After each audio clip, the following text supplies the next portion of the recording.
And welcome to another exciting episode of The Energy That Surrounds Us. I'm your host, Michael.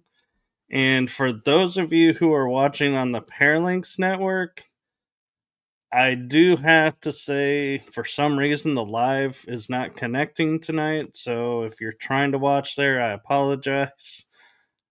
System technicality I can't fix. I tried. So with that being said, we're still airing everywhere else. And so thank you all for tuning in and welcome to our little tradition that we're starting here with our favorite guest of February, making her third February appearance. Yeah, it's third. 3 seasons. There we go. We'll just keep it going every February. And it's always around Valentine's Day. It's because I'm lovable. You are. But I am going to turn it over to our amazing one and only stupendous, magnifico, and I don't know why I'm going in a foreign language right now, Carina Hull. Well, hi. So, hi, I'm Carina. I'm the founder of Saints and Sinners Spiritual Investigation. I'm a spiritual medium. I'm a nurse, a mom, a sister, a friend, all of the things. What else do you need to know? Well, you did leave one off. I left one off. I'm a wife. Did I leave that off? Okay, well, then two things. A transformer. You transformed yourself. I did transform myself. I am a little bit of a transformer. So since we met last February, which was I've lost 112 pounds, so I look a little different. I've actually had people not recognize me, which is a little crazy to me. So yeah, I look a little different this year, but it's been life-changing and I feel so much better, and it's definitely different. So what was the biggest challenge going through that for people who may be trying to do the same thing? The biggest challenges were the commitment to the diet and really the lifestyle. It's really kind of a whole lifestyle change. Doing my research and things like that. It's lots of protein, small meals, and I had extremely high blood pressure, and it just wasn't healthy. And so, and I tried all the yo-yo diets out there. I tried for years and years and years, and I would lose and I'd gain it right back, and it just didn't work for me. And so knowing that making this is a lifestyle change, it's not another diet. It's definitely not the easy way out, because a lot of people are like, oh, you had surgery, it's the easy way out. It's definitely not been easy. If I eat too fast, I get sick. If I eat the wrong things, it will make me sick. And so you have to know your body and listen to your body. And then you have to be mentally and physically strong to do it, because it definitely plays a mind game.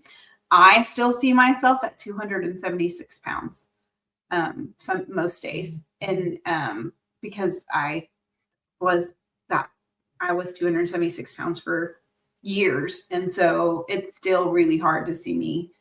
And sometimes I look in the mirror and I'm like, that's not me. That's not me. But it's really kind of a mind game. The body dysmorphia is a big thing. So you have to make sure that you're mentally prepared for that. I'm curious when you travel to places, because I know you travel with work and with doing paranormal investigations. Mhm. How easy do you find it to stay on track and stay in the program? Because, like you said, it's a diet change and Yeah. not all the foods are available everywhere. So I will say I typically will take high protein snacks with me. I carry a cooler with me almost everywhere I go. But I mean, I still go get something at Taco Bell every now and then. I can get if I couldn't have tacos or cheese, it would be a problem. But like I can find I find things that I can eat quickly that meet my requirements. So I can go to Taco Bell and get something, or most restaurants I can find something. I might just be, instead of 5 things at Taco Bell, I'm eating a taco now instead of all the things I used to before. But at least you still get to go to your favorite restaurants. I still get to go to my favorite restaurants, and um, I just eat differently. Like I can't do sugar, but I find sugar substitutes. So I find the things that work for me, and know that it's just a lifestyle change. So, what sugar substitute have you found that you feel is closest to? The closest one is probably monk fruit. Um, I get that, and it's more like raw sugar, and I use that one quite a bit. But I will tell you, I use the sugar-free coffee syrups, because if I didn't have coffee, it would be a problem. So I definitely have different coffee syrups, and I find those everywhere. But monk fruit's probably the most comparable to regular sugar that I've found. So, I'm curious because you say like you didn't recognize yourself. Have you gone to any paranormal spots that you frequent a lot and you're like, hey guys, it's me.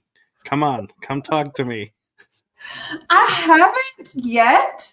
It'll be interesting in April, because I have not been back to HHL since my surgery, and I haven't been in Jefferson, so I frequent there for years. And so it'll be interesting to see that. But my guides are still the same. And so spiritually, I'm still the same. And so I don't think that's going to change a whole lot.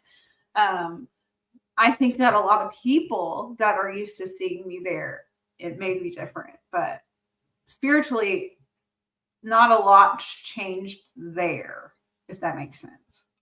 It does, and I'm kind of curious because you say like you have more energy now and you're more active. Have Yeah. you found that that's had an impact on your abilities? Like your connection, ability to connect? Is it I think honestly, I've been working a lot on me. And so there's been so much change this year for me. I mean, I changed jobs, I literally moved 5 hours away. And so, um, honestly, I've been focusing on me a lot. And I feel like I'm transitioning spiritually right now into kind of that higher level, which is not always fun. So when people say their gifts are moving up, it's not always the funnest journey. It's um, it's not. no? That's an understatement. But I will say it has changed it a little bit, but not a whole lot. I've been focusing a lot on the physical, and I think I'm moving into that area where I'm now starting to focus a little bit more on the spiritual side of things. So my dog just came in the room, so sorry about that. Oh, that's fine. All fur babies are welcome. So now that you have all this energy, are there places that are on your bucket list that you're like, okay, now is the time to go? Well, definitely Yorktown is on my bucket list. And so definitely want to go. I feel like I'm definitely uh, up for that, especially when it's not so warm and not too cold, because I tend to get colder now. By the way, that's the thing. It's called the bariatric burr. When you have that surgery, you get a lot colder. I don't have as much insulation. I think that's what it is. Um, and so I'd like to go to Yorktown. I'd like to go back to the USS Lexington because that is huge area. And honestly, I got really worn out while we were there, not able to go up and down the stairs and things like that. So I'd love to go back. And I feel like I would be able to explore a little bit more. So that's definitely somewhere I'd like to go back since I've had the surgery and have more injury. And I don't know, talking about like the Lexington, have you been to Galveston with the Seawolf Park? I have not been to Seawolf Park. I've been to Galveston a few times, but I haven't gotten to investigate the area. That was trippy because we're on World War II vessels. Mm-hmm. One's a sub and one, I believe, was a destroyer.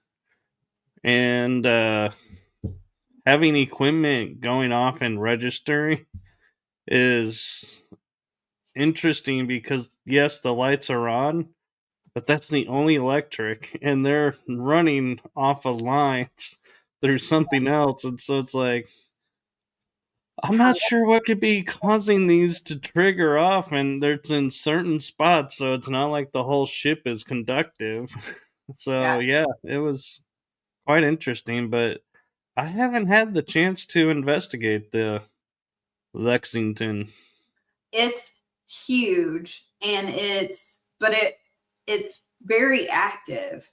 And when I was there, we got a ton of information. The crazy part is you can't really go live because of it's so thick. And so when you're in there, or if you're trying to broadcast anything, you really have to video and then post it later, because the walls are really thick. But it also, equipment doesn't work the same. So if it's going off, there's probably something causing it because of the ship itself. It doesn't really, you can't create that electromagnetic field, those type of things. So it's really a cool place. Right, because people don't realize, they think it's as a metal hull and steel. They're like, oh, yeah, it's got to be thin to float. But no, they're actually very thick because they were meant to take impacts Yeah, and keep going. And so, yeah, there's like no cell phone reception. not And at all.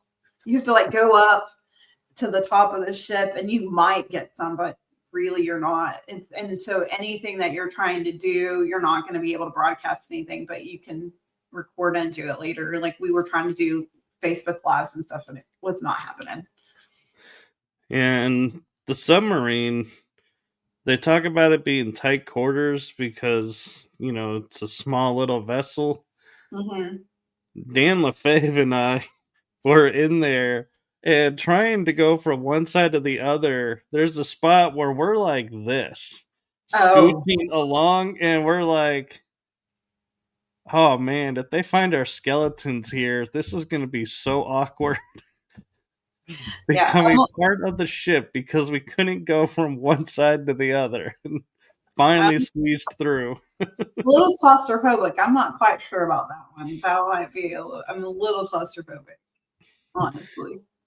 And I will say there is one vessel in Texas that it always surprises me. You never hear anybody talk about wanting to investigate, and Where? that's the battleship Texas. I know. I actually would love to do the Battleship Texas. It's just not as well known as some of the others, and so people don't. And being from Texas, you would think that we would I want know to. it would be a matter of pride over actually haunted to say, yes, I investigated our state ship. I know, but yeah, it's just not as well known as the USS Lexington or accessible. I would say, honestly, is Yeah, the that's true. But in Galveston, there was one ship that unfortunately I wasn't able to get onto when I was there and tour. And my ex girlfriend was with me, and it was setting sail the next day for going into dry dock for repairs. So they're oh like, nobody's going on. And it's the Clipper ship, the state Clipper ship. oh It's okay, the wooden ship. And I was like, that would be cool to be that able to walk around. that would be really cool. Because that one, if your devices start going off, there's like There's zero nothing. electric. Yeah, nothing. That's really cool. That's what I love is going places where you know that you couldn't get any electric. There's nothing that should be causing this and being able to rule anything out and your equipment's gone off. So there and you're not doing it. And you're like, there's no way that I could have made this happen. That's just confirmation. That's what I like to go to places like that. That's kind of why I'm excited. Can't wait to be able to do like Yorktown because there's not a whole lot of electricity there to make I'm things not go. even sure there's any I actually. don't think there is. Again, I haven't been there. No electricity and no restrooms. But there are gas stations close by. Yes, I'll just keep a vehicle close by. So Yeah. I know a And couple of there, my team members that would be a problem. yeah, that and you do have to watch because it is off the highway, so you'll have semis at all hours going by. Yeah, I'm used to that. My dad was a truck driver, so But yeah, but Yorktown is a really cool place, and I was actually surprised to learn near Yorktown is a little city called Cost, hmm which is where the I guess the original Gonzales was because that's where the first shots of the Texas Revolution was fired, the cannon. nice, nice. And I went over there and they had this huge like monument to it and like the story on these little placards along the a walkway. And then you drive to the back because it's on this private road that you can drive. And it's like when I got there, I started laughing because to the left is a house, to the right is a field, and in the middle is this little like column that's like a stud column. And hmm it says, "This is where the first shot was fired," and there's an American flag flying over it. Not a Texas flag. Not a Texas flag in sight. Oh my gosh. I was like, "This is a little funny," but I was like, "All right." We should fix that. It should probably be a Texas flag. I'm just saying. Or at least be around. Or we're a Texas flag somewhere. I do Yeah. think though they might have been flying the "Come and Take It" flag.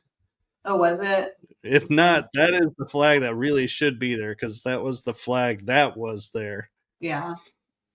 That would well, if we get when we go to Yorktown, we'll have to go check that out for sure. For sure, for Yeah, sure. it's not that far actually. I found it was like maybe an hour, 2 hours to Oh, get to it. that's not bad. So no, in the scheme of, you know, 5 hours to get to Yorktown, what's another two? Once another two, it's fine. You know, this is what we do as paranormal investigators. We are willing to travel wherever we need to go. So, Exactly. And I and the nice thing is there's a nice parking lot is off there? to the side. So you could go into the parking lot, park, and look at the field and walk over and read the column and take photos. And I was nice when I did it. I left the house alone and didn't bother the house. Stayed on the other side. There you go. Did you take equipment with you? I did, but I ended up because it was really windy that day.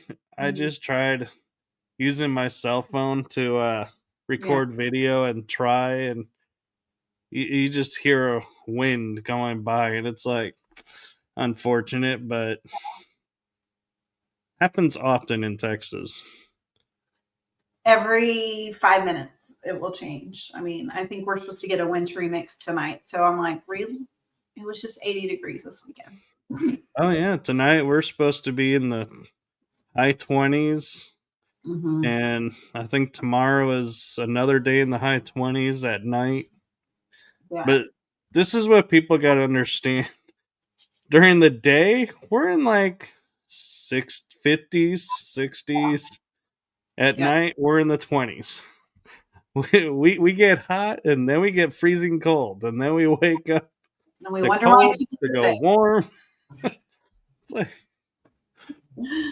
well, it's exactly what it's been. And it's like, and I went and visited my kiddos this weekend. And so it was 80s and a little humid. And then out here in the West, it is not humid like it is there. And I was like, oh, I forgot what this was like just a little bit. yeah. And, it's kind of funny. We were talking about when you go to other states, how everybody talks about doing like, as paranormal investigators, you can do multiple locations in one day because everything's like a few hours apart. And we were talking about our state, only one portion of the state could you do multiples in. The rest are all like a day to Yeah. either get there or get there and come back. So Yeah. it's like, yeah, people It's a don't really grasp the size of our state. Yeah, and like from where I live to like Texarkana is 12 hours. It's 12 hours. Easy 12 hours. So it's like way. And what are you over by El Paso? I'm close. I'm near Abilene. So it's like, Ah, okay. yeah. Wait, Abilene? It takes you 12 hours? You Well, must maybe drive not like 12, maybe 10. But it's a trek. 20, yeah, I-20 is not so bad. The last way I went, we kind of went a roundabout way that way, and it took 12 hours. oh yeah, if you go through Oklahoma, yeah.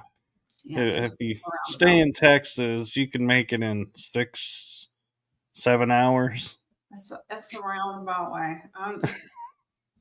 I would rather fly I'd rather fly most places, but we do lots of road trips, so we've learned how to road trip.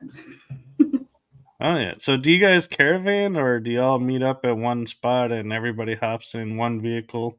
So it really depends on where we're going. And so my team really is kind of spread out. I have team members in Oklahoma. I have team members, a couple here, some near Stephenville. So we're a little spread. And so sometimes we'll meet at a central location in caravan. Um, since I'm closer to a couple of my team members now, we caravanned when we went to the Bolton house. Um, Last, and we kind of caravan together, and it's kind of nice when you do that because you don't have to I like to be a passenger princess. I'm not gonna lie. If someone else can drive and I don't have to, it's great Oh, because I can totally see we'll get along because I'm like, you can just hand me the keys and I'll be content for the entire trip. exactly. Like I'd much rather someone else drive. It makes me a nervous wreck, and I can sit and relax and talk, and I will entertain you while you do it. I can do all those things, but if someone else drives, I'm much happier. So, what did you think of the Bolton house? It was really good. Now, some of my teams, we stayed the night.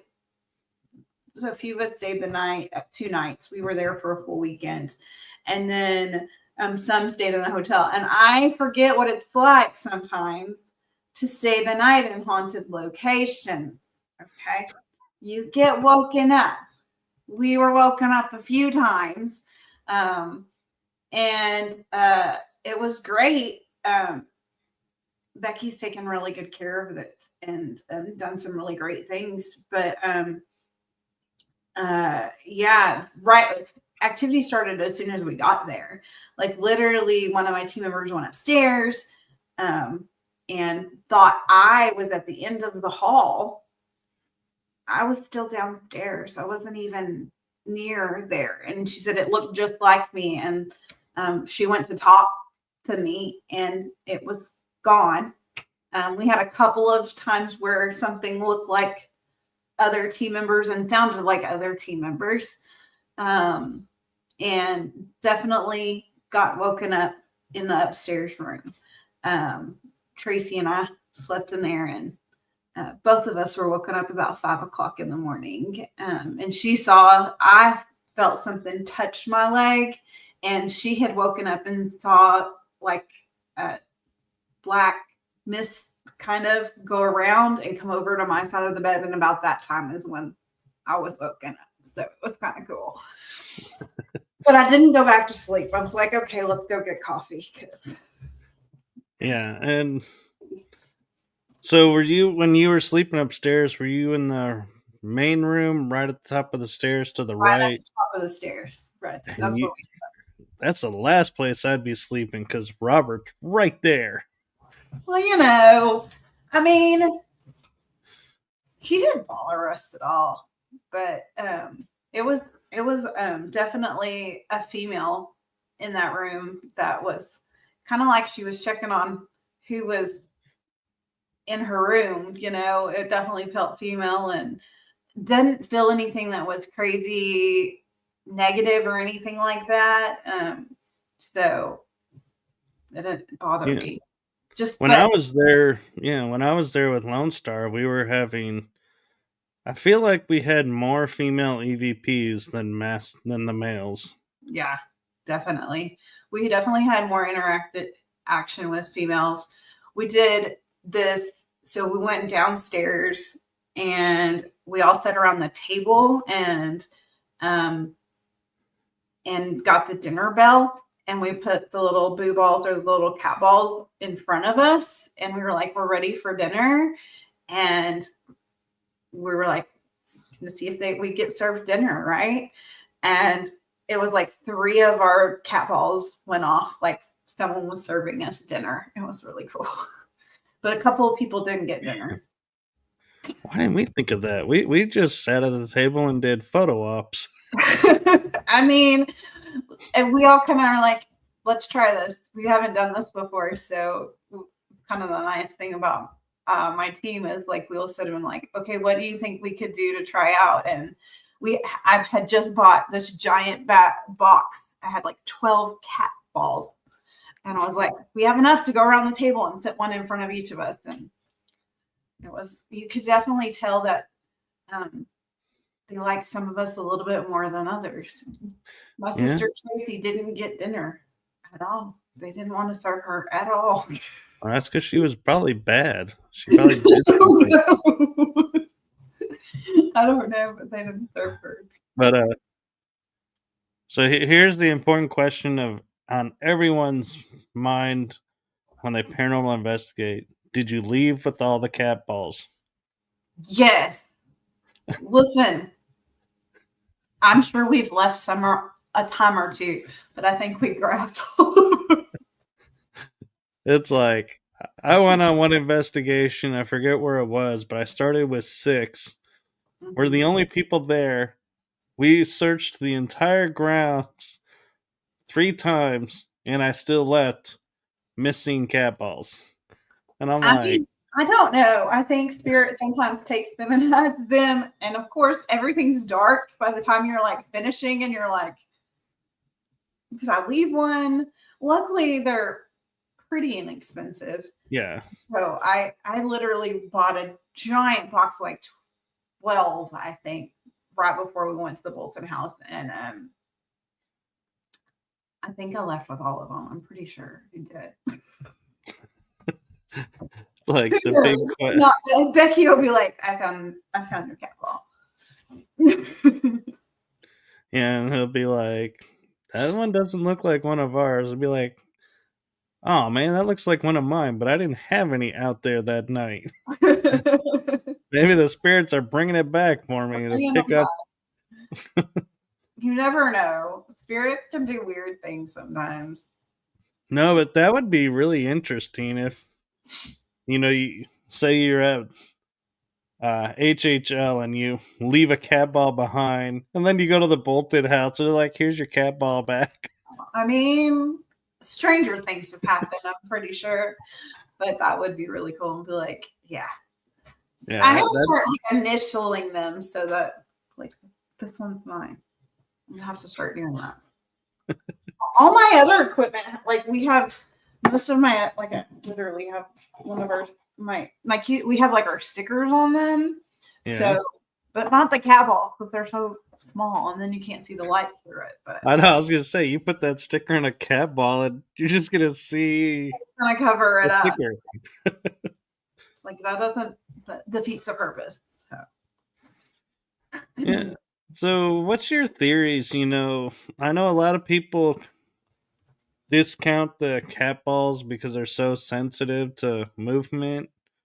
Do you feel like sometimes people are just saying that because they don't want to admit to activity, or do you think there's some truth to that?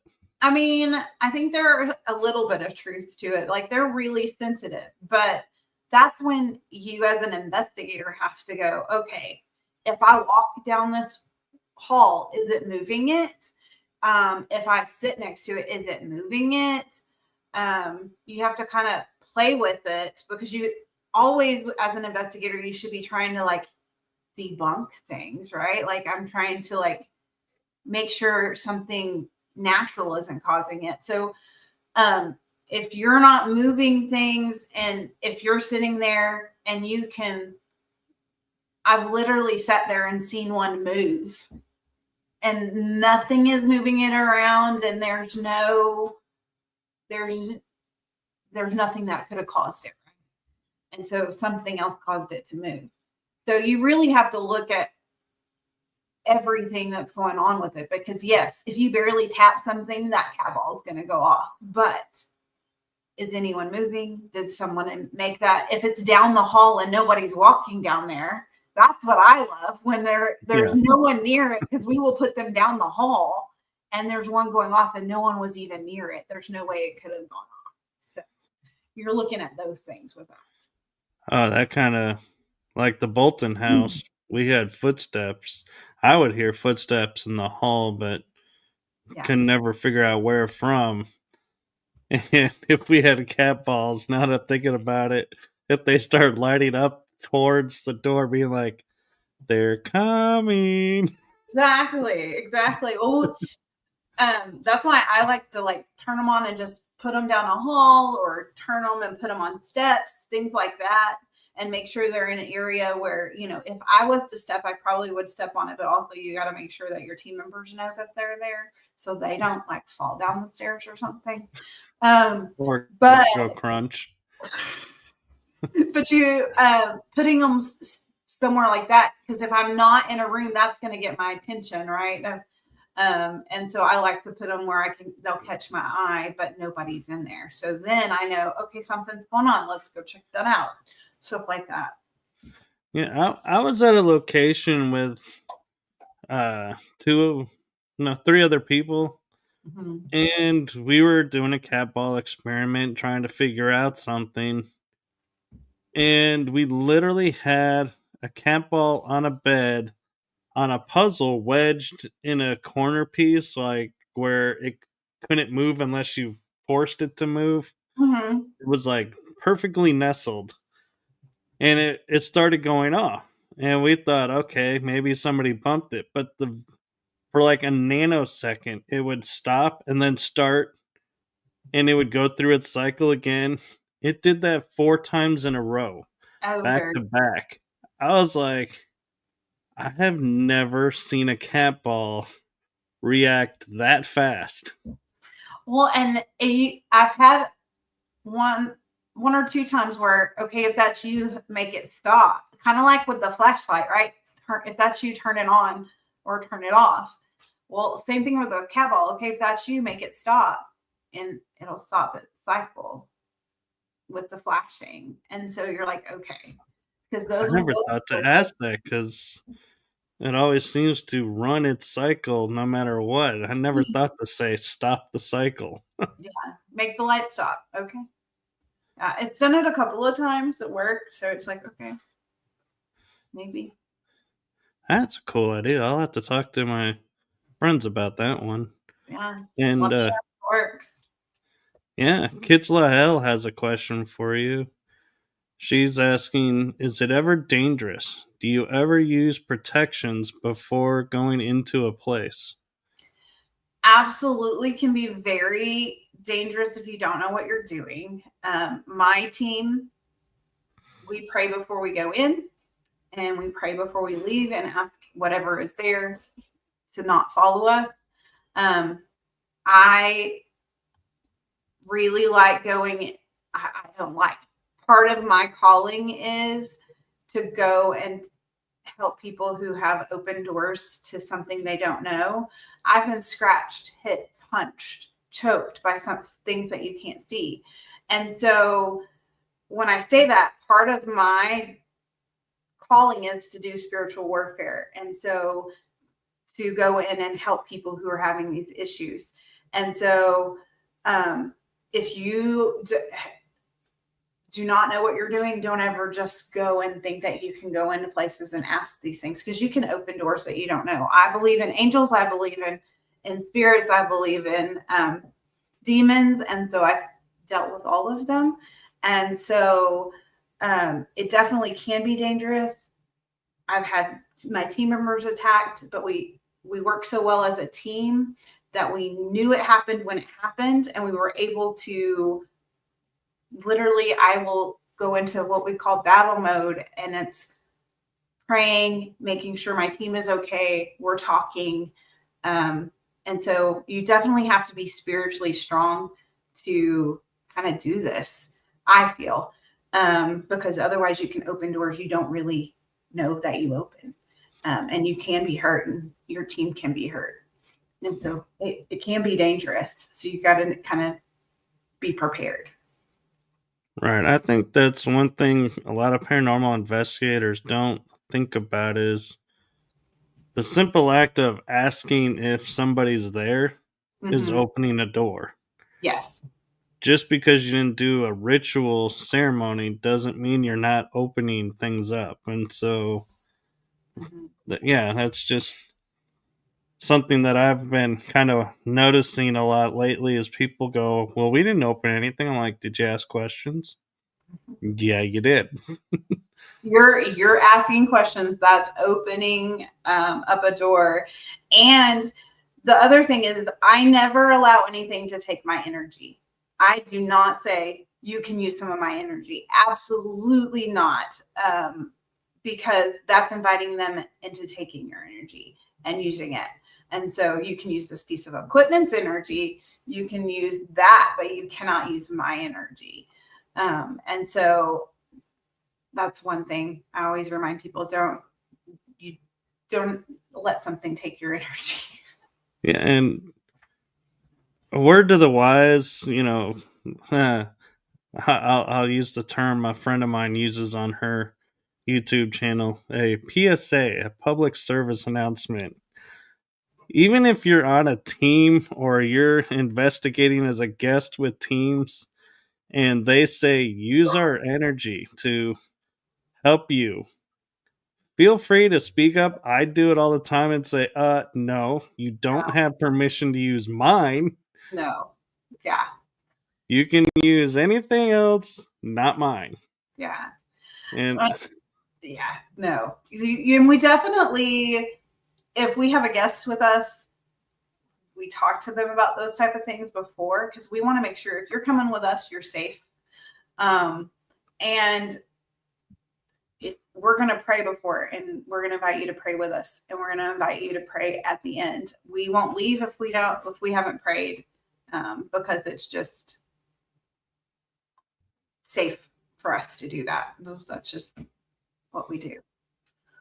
right. And one thing too that I find, even if you pray, you can spray Palo Santo or sage on yourself and have the intention of this is clearing my energy field. Yeah. Definitely. And just to declare, you can do it verbally or in your mind. You can declare you're staying here, or you can go anywhere around here, but you're not getting in my car, you're not getting on me, and you're not coming to my house. You're staying in this area. Yeah. You are not allowed in my house. And it's funny you say that. It's like, because people think that as a paranormal investigator, you're like, your house must be really haunted. Absolutely not. Absolutely not. They're one, have lots of protections around my house. My spirit guides are like, you're not coming in here. And two, it's like, it's dangerous. I don't open up my house to just any spirit to come in.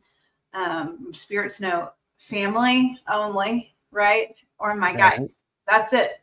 That's all that's allowed in my home. And usually, if something weird is happening in my house, I'm spirits trying to tell me something, and or right before a crazy investigation, I swear things will, like I had a glass fly off a shelf once, and I'm like, one, who the heck's in my house? And two, and it happened to be a really crazy investigation. And so it was a warning, like, stay on guard. Some things were gonna happen. So yeah. Yeah. So I was kind of laughing because my house, I have what I call Times Square, Oh, do where you? spirits come and go as they please, but I have guardians on it and strict policy of, beneficial, positive energy can transfer back and forth and go where they need to go as long as they're respectful. Right. But You have yeah, boundaries though. It's like exactly. you have to have boundaries, and so people just think, oh well, you must want this. Oh, no, I really don't. I go and seek outside, but spirit, you have to have that spiritual balance. And I work when I was first opening up, it was like Grand Central Station all the time. And it was very overwhelming. And so my house is like my safe space. And it's like, I don't need it to be Grand Central Station because it gets very overwhelming and you're spiritually drained if you let that happen all the time. So it's like, no. I'm kind of curious talking about boundaries. Like, if you have a boundary of, say, okay, 8 o'clock to 8 o'clock, no go.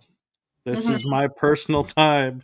If you're like 7:59 going, okay, come on, you gotta hurry up because you're about out of time. We're about to switch.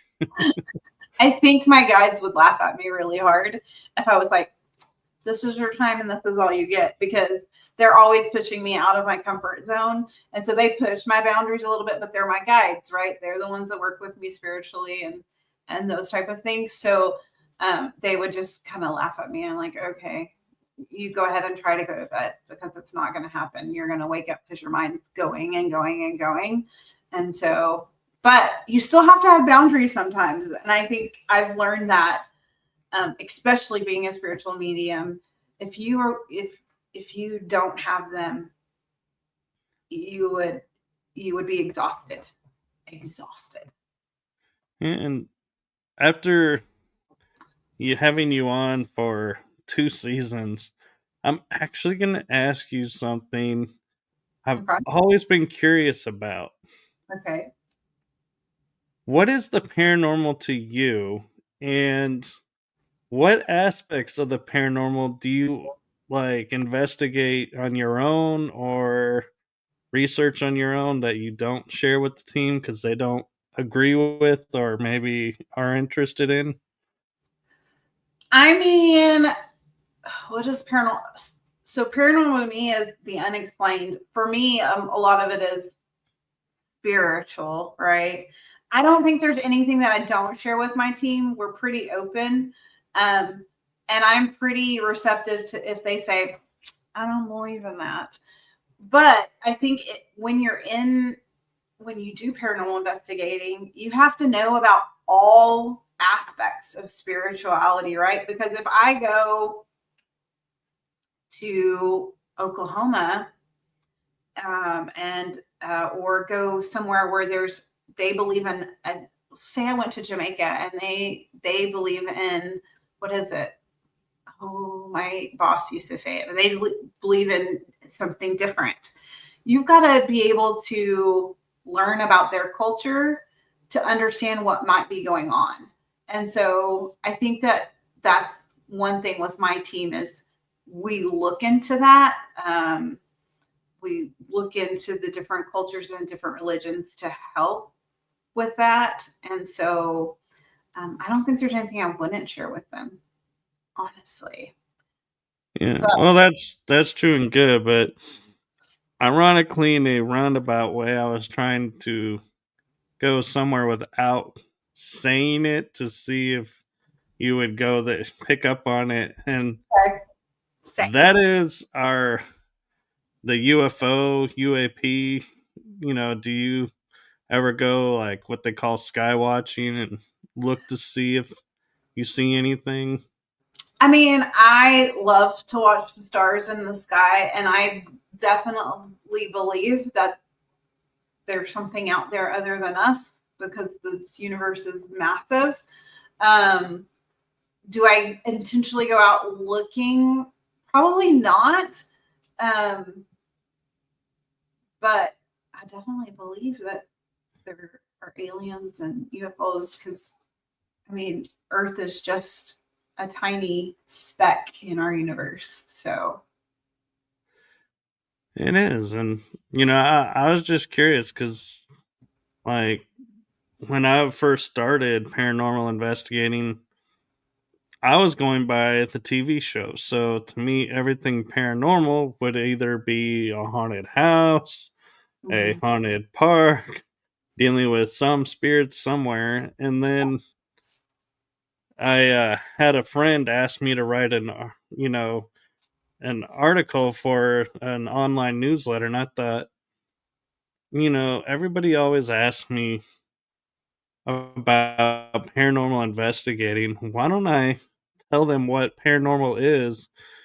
And I found out by writing this extensive thing that really the bottom line is, like you said, it's anything unexplained.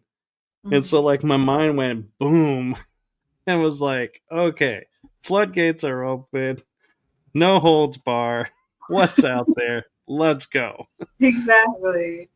Exactly. Like, I mean, I definitely know that I believe in ghosts, obviously, right? That's part of what I do. But um, I swear one of the conversations I had with my dad before he passed away years ago, I remember us talking. I was like, Dad, do you believe in aliens? He's like, I mean, we're the speck of the universe. I mean, it's kind of little to think that we're the only living creatures in the whole universe. And I'm like, you're right. And then I was like, well, what about the Bible says, and he says, the Bible says you created the land of the giants, all these things. And I was like, you're right, Dad. It does. Okay. I'm tracking what you're putting out there. And so it's one of the conversations with my dad that stuck with me.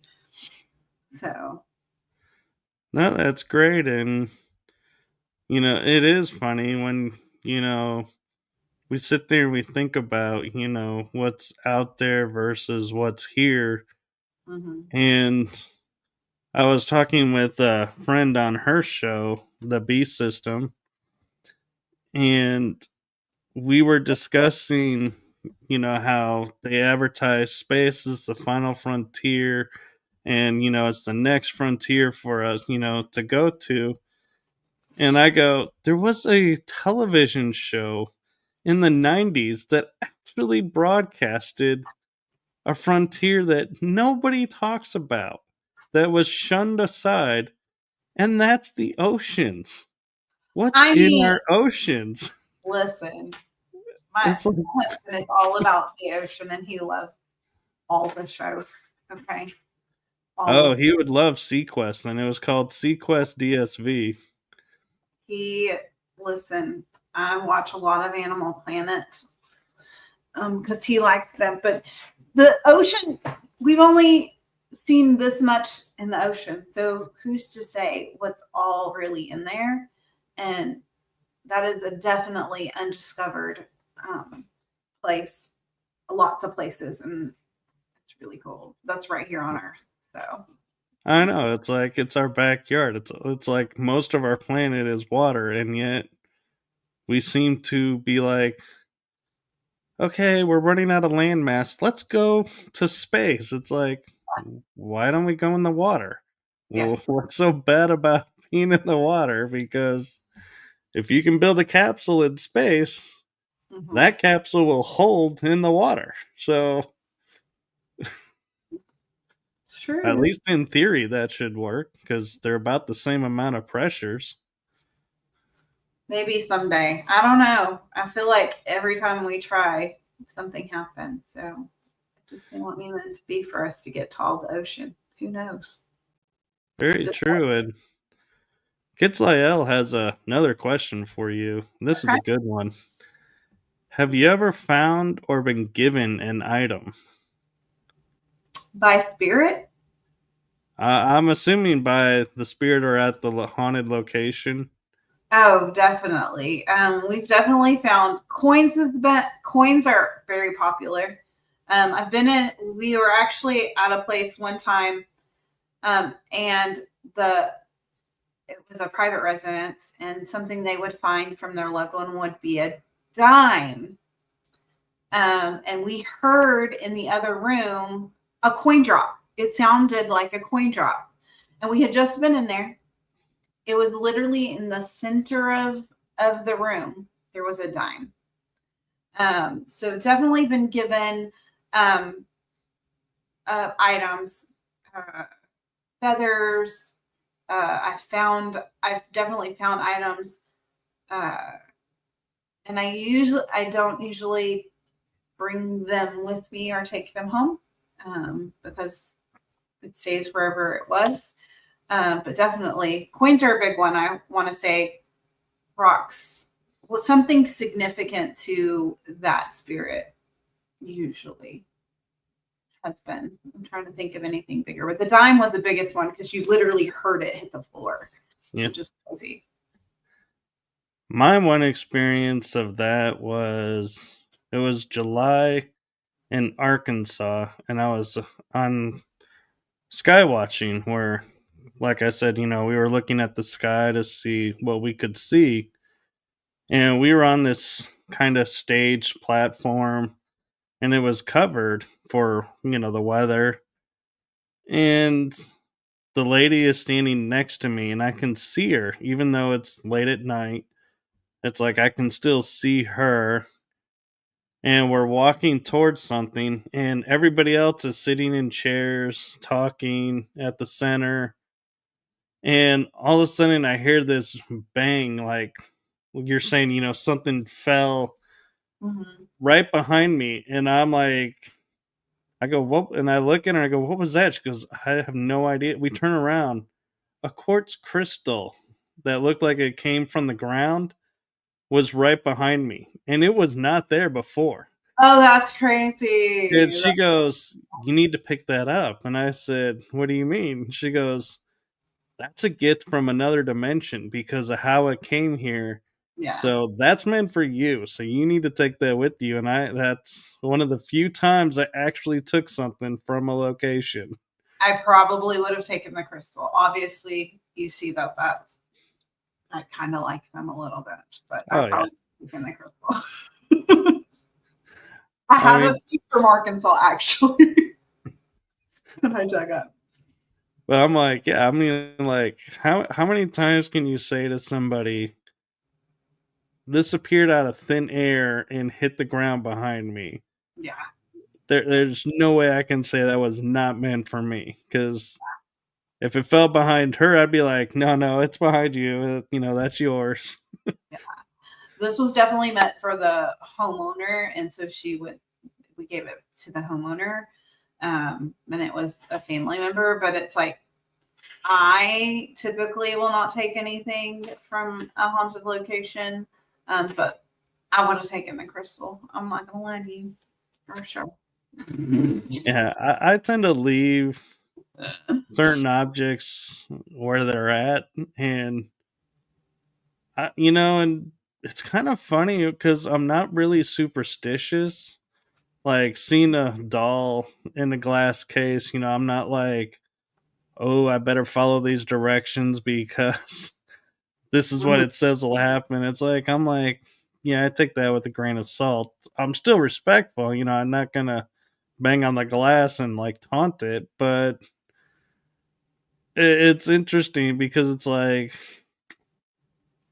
every time I go buy one, and when I say buy, I mean like walking past it, not going to the store for one. Yeah. I will sit there, and a lot of times I'm like, yeah, I'm gonna go over this way. It's just beeline to another area, and I'm like, nope, I'm good. You're good over there. We're good. My team will tell you I am not a doll lover. I will stay away from them because I just listen. If I see a doll move, I might go the other direction. I'm just saying, it's just one of those things. I think I've watched too many Chucky movies or whatever when I was younger, and just that if this doll moves, I'm out. I'm done. We're not playing. But there's a couple of my team members who love haunted dolls. They're like, this is the coolest thing ever. And I'm like, you guys can handle that. I'm gonna stay over here. I'll watch from a distance. Yeah. There's only 2 rooms in a house that it's like I feel like I had to drag myself into Mm-hmm. because I don't want to investigate them. One is the doll room where there's like dolls everywhere. Yeah. Mm-mm. And the other one, ironically, is a mirror room where there's mirrors all over. It's like I just get so uncomfortable. Yeah, I don't really care for mirrors. Don't necessarily, but if it's a room full of mirrors, nobody wants to look at themselves all the time. Like it's uncomfortable. I think that's part of what makes it so uncomfortable. But there's so many things in spiritual things, and that have to do with mirrors and them being a portal and things like that you can open things up. So it's like I'm not quite sure I want to do that.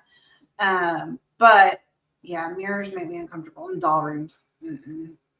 No, thank you. And we're actually approaching the hour. Do you have time to go a little bit longer, or do you I need do. to? I do. Okay. I'm good.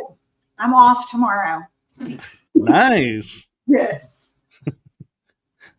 To me, I wonder if, and I'm curious, your opinion behind this is the mythos and lore that if you have a mirror on each of the walls, it's a trap for spirits. And so kind of feel like if I walk in there, it's like, am I trapping a part of myself in that room?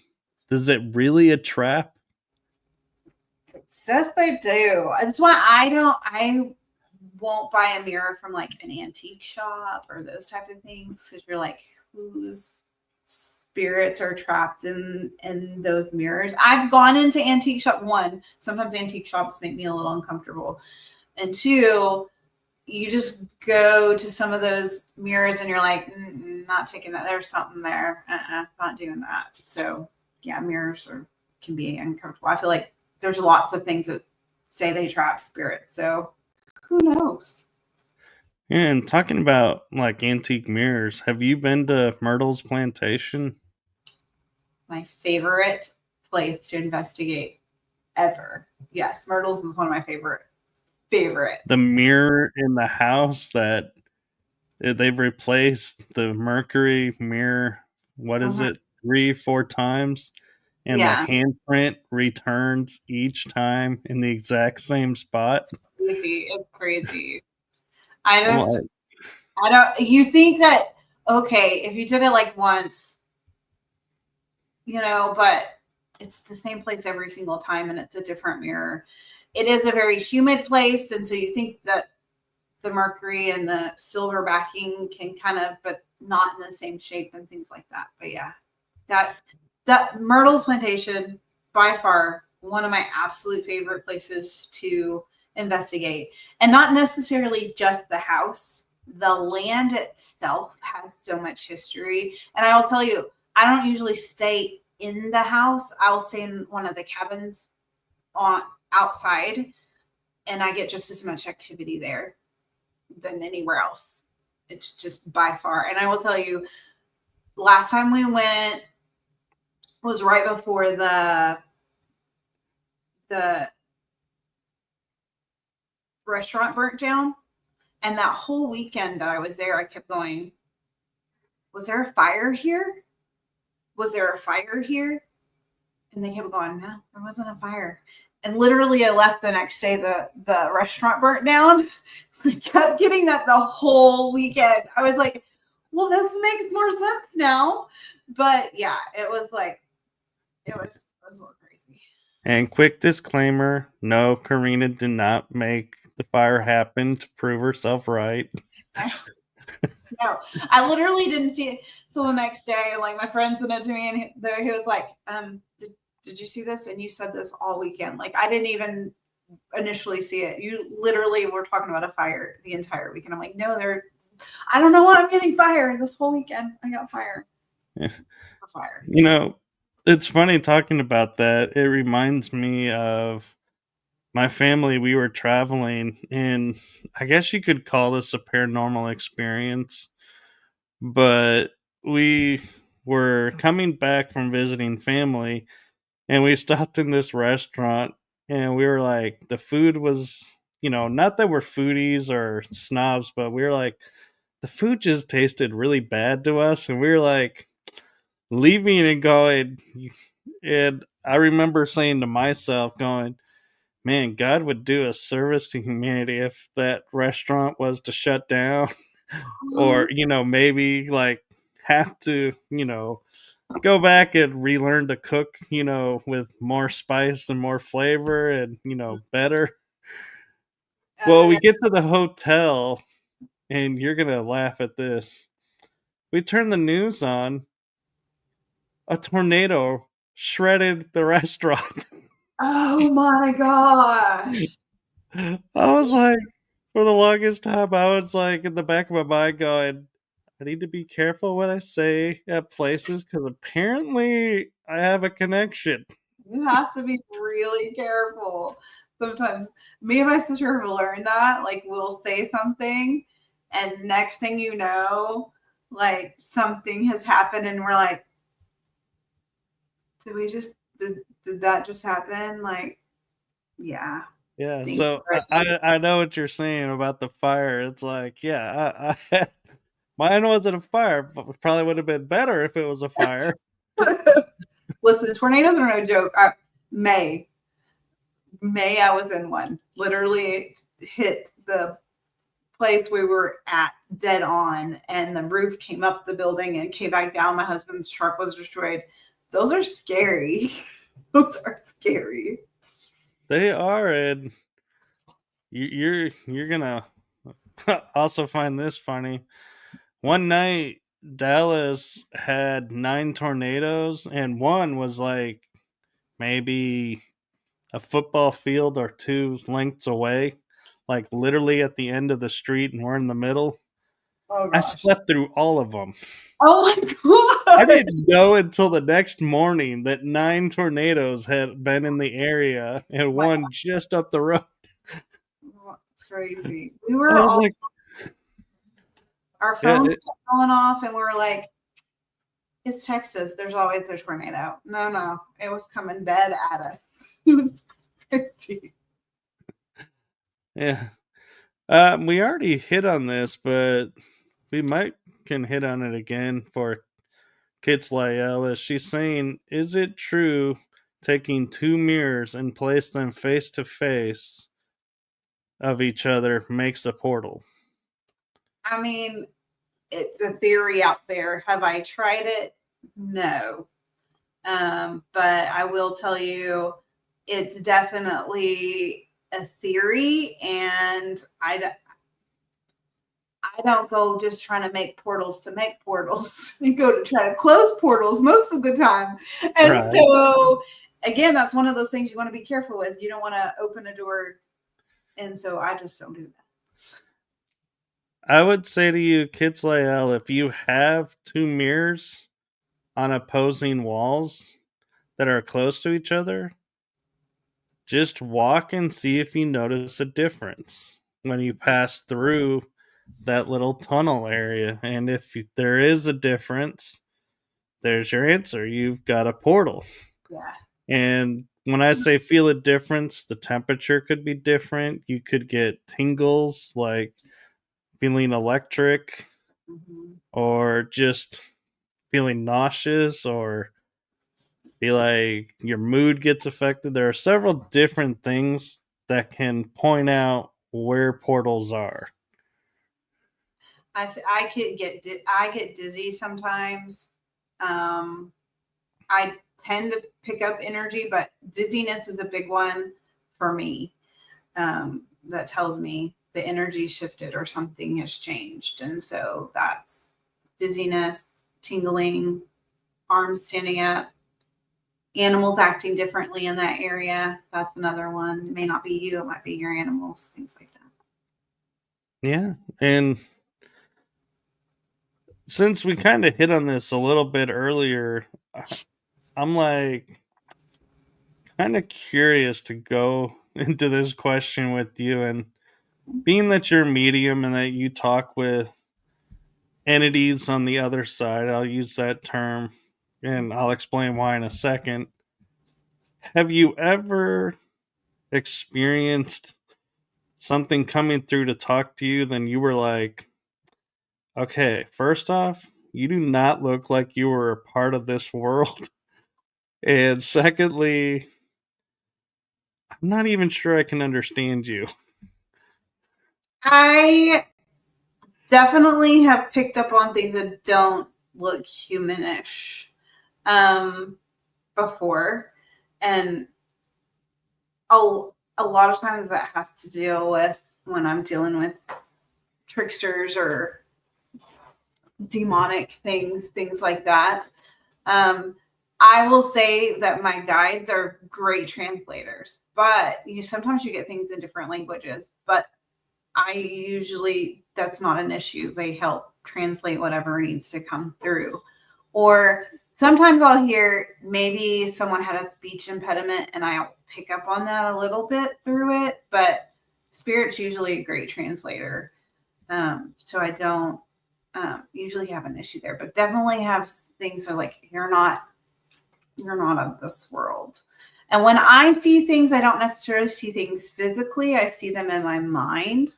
And so when people ask me how do I, I don't want to physically see things all the time. And so I think that's the way that Spirit works with me. It's like a thought in my head, a vision, or if you think about remembering a memory, that's how I see things. All right, that's cool. And oh, I had it in. Oh, okay. I remember my train of thought. I got distracted by the water. Have what when you watch paranormal shows, if you ever watch any, or the YouTube channels that are out there, or other teams that you investigate with, what are honestly your biggest pet peeves that you notice and you're like, really? You just went there and you just did that? Really? My biggest pet peeve is provoking. I am not a provoker. I'm not going to try to ramp things up just to ramp things up and say ugly things to say ugly things. I always try to be respectful until the entity is not respectful to me. And then I set some boundaries. But I'm provoking is a huge, like, don't be yelling at spirit just because you think you're going to get a rise out of them. More than likely, they're going to go the other direction because they don't want to hear you yelling. But provoking is probably the biggest. And I don't think there was something else. Like, just don't fake your stuff. There's so many people who like you're like, I just saw that move with a string or whatever. Like, if there's nothing there, there's nothing there. It's okay to say. Like, there's not every place you go to is haunted all the time. Not and also people think that a 1 hour your investigations are 1 hour and they're like 24 hours and then you have 8 cameras and you have 24 hours of and 8 cameras to go through, so it takes a while to go through.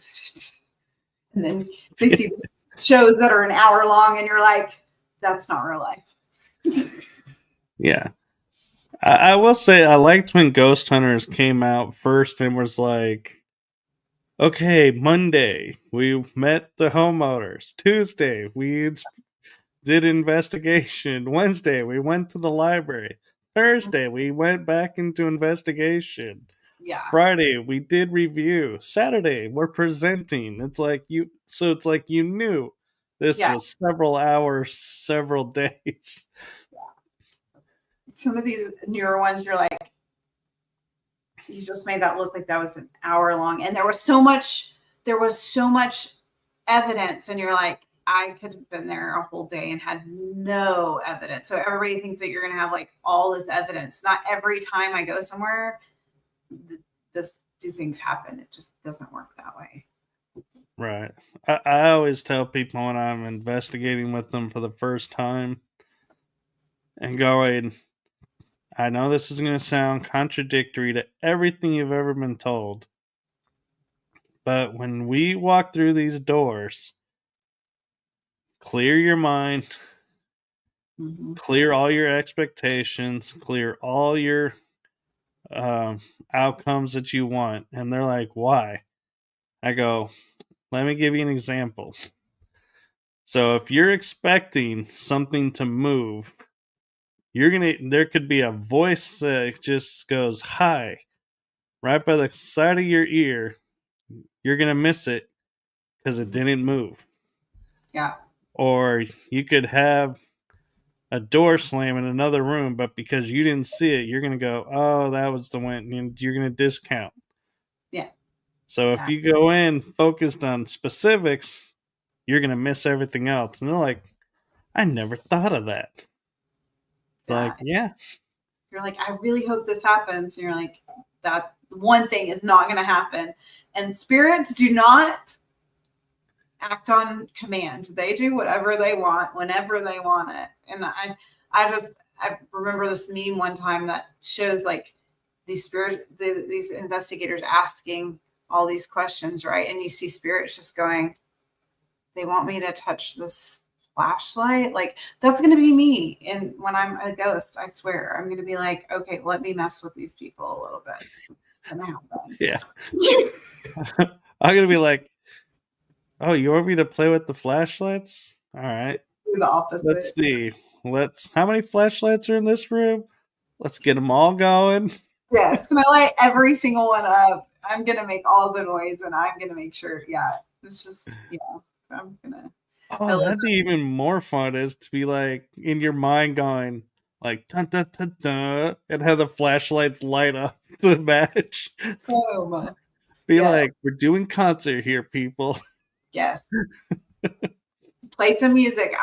I will make it do a disco. I'm telling you. Yeah, and that's one thing I've noticed on some investigations. Like people will play music and get activity, Yep. and what people don't realize is when they're watching that, they're not just randomly playing music, and the spirits are like, "Oh, hey, I actually like this guy. This is cool." No, it's music that they know. Yes. Yeah.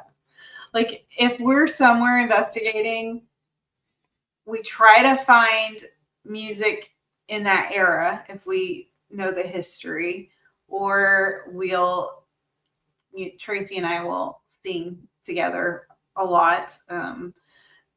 We did in Myrtles. That was a cool thing that happened. We sang like an old spiritual song, and we put our towers along the way and sang, and you could feel the energy coming towards us, but our towers lit up.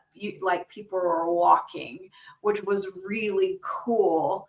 Because if you think back in the day, you would sing or do something where you were going, and you could feel the energy coming, and our equipment showed that too, and that was the coolest, one of my favorite experiences was that when we were singing. But yeah, we do a lot of music.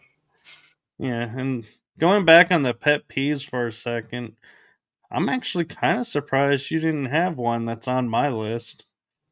And that is everybody who encounters a angry spirit Mhm. automatically calls it demonic. Yes. Yes. It's not necessarily always demonic. You're like, people are like I always tell people, spirits are like they were when they were alive in death. So if they weren't very nice when they were alive, they're not very nice when they're dead. Except like thinking about going to the jail, like old Lavaca jail. People that were in there weren't very nice. So do you think they're going to be in like nice spirits when you're there? No, they're not. Yeah, So it's it's like not like everything's demonic. you got a killer that probably used poisons, and they're like, "Here, would you like a cupcake?" It's like, why would I take a cupcake from you Yeah, of all people? yeah, no, Like, really? yeah. But yeah, I agree. And um, another thing too is don't be careful how you report what you found or experienced Mm-hmm, to the people who are either with you or who you're doing it for, because just because you have a thought in your mind of, oh, this is what all this means, mm-hmm, you have to think about everything you're writing down or everything you're presenting is going through their filters, not yours. mm-hmm, And so they may react totally different than you and go in a whole different direction. And you're like, well, that's not what I said. It's like, I don't know. Looking at your presentation, I could see how they went there. yeah. You're like, you have to be really careful, especially when you're presenting things, because it can, well, everything can be interpreted differently to different people.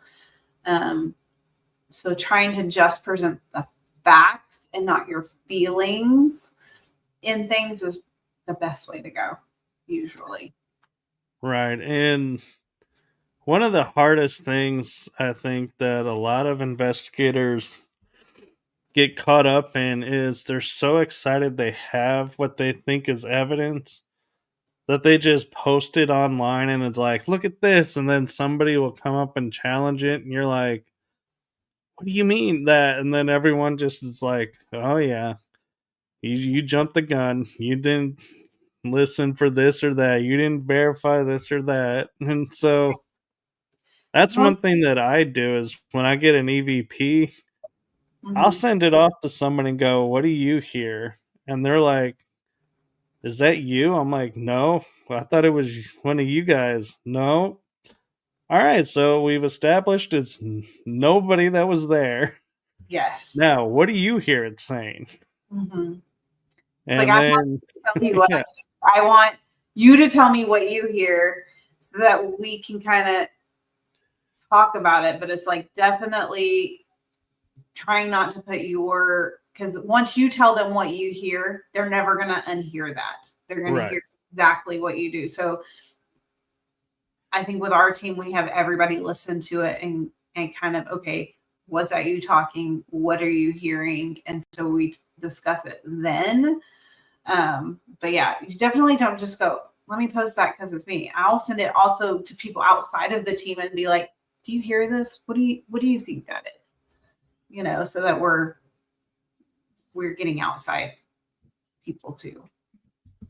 right. And because, yeah, I mean, I even had an investigation. It was at Old Park Hotel in Ballinger where I was seeing this like grid on my IR camera, but I couldn't see it in a cell phone or with the naked eye, and I was like, "What is this?" And I sent it off to one of the paranormal TV stars that I had talked to recently, and I was like, "Hey, have you ever seen this?" And he wrote me back and said, "Ask if anybody had an iPhone."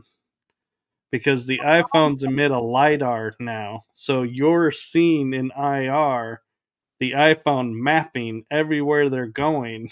Oh, see, there you go. That's Yeah, crazy. so I was like, I wrote to him back and I said, "Oh, that, makes total sense. Thank you for, telling me that. And yeah, you were absolutely right. Somebody had an iPhone." And That's so now every time I see it on investigations, now I go, "All right, who's got the iPhone?" yeah. Put it away. So I'm seeing it now. But that's part of what we do too is like, okay, I have to look at other experts and say, okay, I need you to look at this too, because I haven't experienced this. But doing that now, I've learned something, and I've been able to debunk it and making sure that if I'm going to put it out there, that it's legit. I haven't sent it to, I'm going to send it to several people to have a look at before I just say, oh, that's what it is. Yeah. And there are times that I'll post something I know it's a 50-50 shot Mm-hmm. if it's paranormal or not. And I'll just put it out there and I'll be like, "Hey, I just thought this was cool. What do y'all think?" And some people might be like going, "Hey, is that, like a spirit or something?" And I'm like, "I don't know. It just looks really cool." So Yeah. sharing it out there with y'all. Not Uh, saying it's paranormal, not yeah. saying it's not. That's the way to do it though. Like, okay, I'm going to put this out there. You guys tell me what you think. I'm not saying it's anything, but thought it was interesting. That's a way to do it and not be like, oh, yeah. So, Yeah, so one last question for you, and I find there's a big line in the sand on this issue. Is there a difference between the paranormal and the supernatural? yeah, that's a good question. I mean, I think with our conversation that we kind of talked about earlier, right? We're like, Right. paranormal is kind of that unknown, unexplained. I feel like it's probably pretty similar. I would think that some people think that supernatural is more magical and um, things like that. So I would say it's part of one and the same, honestly. That's kind of where I would sit on things, but it fits in that paranormal realm of things, like we were talking about earlier. See, I'm the same way. I said to somebody, I was like, "So can you explain to me, let's take an angel, for example. What exactly is an angel?" And they're like, "No, I can't explain it like definite exactly what it is. I'm like, so it's unexplained. Mhm. Yeah, Yeah. that's the paranormal is unexplained. So therefore, an angel is paranormal to me. Yeah. And it's like, yeah, it gets tricky because even magic, like, if you were to say, well, that's magical, Hmm. magic is unexplained as well to me. Yeah. So it's like, I'm like, your argument still fits my definition and my qualification. So Exactly. It's in the end, it's like, everybody has their own opinion, and just that's where I think the paranormal community needs to go is everyone sharing their opinions and their backgrounds and saying, I get where you're coming at with this. This is where I'm coming at with my background. And everybody's like, yes, that is okay. So we're all on the same page, or, you make a great point. You make a great point. We just don't know. And just leave it at that. No, no more of this.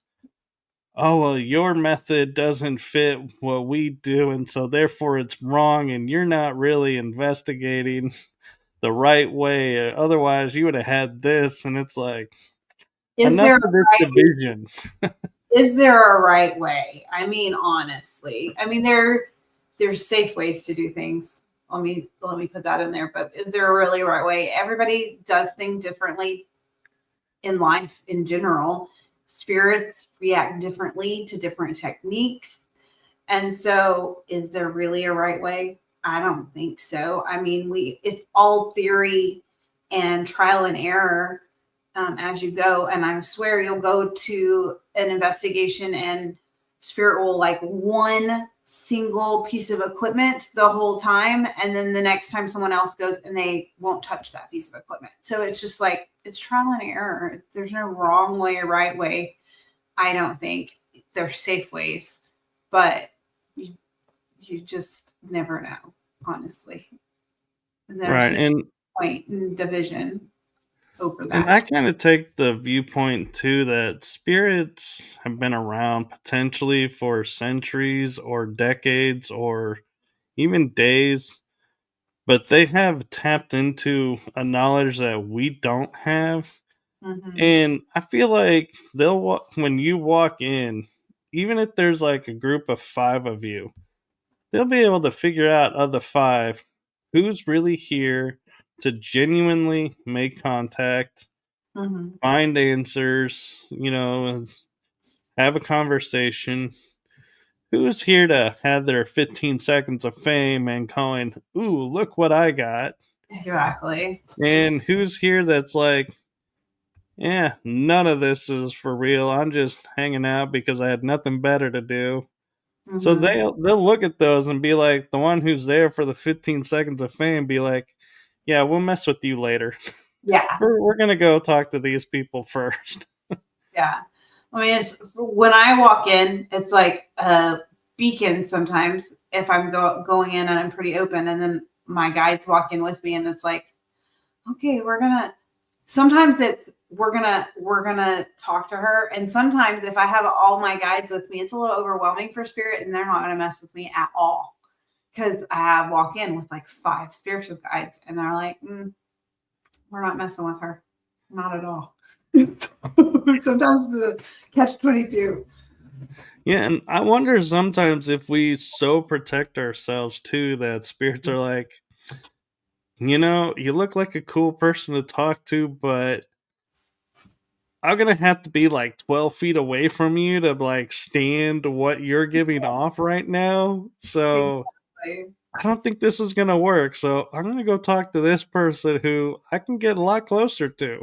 Exactly. I think that's sometimes it absolutely happens. Be like, I'm not getting anything, but there's another team member who's getting all the things, and I'm like, they just are not. They're not feeling me today, and a lot of those times is when I feel like my guides are like right here, and I'm like, y'all are gonna have to back off a little bit, or I can't talk to anyone. They're not talking to me because y'all are just right here. Like, all right, guys, bodyguards only right now. Yeah. 2 bodyguards. That's all I need right now. I just need to let them talk to me a little bit, okay? Everybody else, go play on the playground or go, explore. We'll call you if we need you. Yes, definitely. So you mentioned Yorktown. Is there any other places that are up for you that you're like wanting to go to this year and the HHL?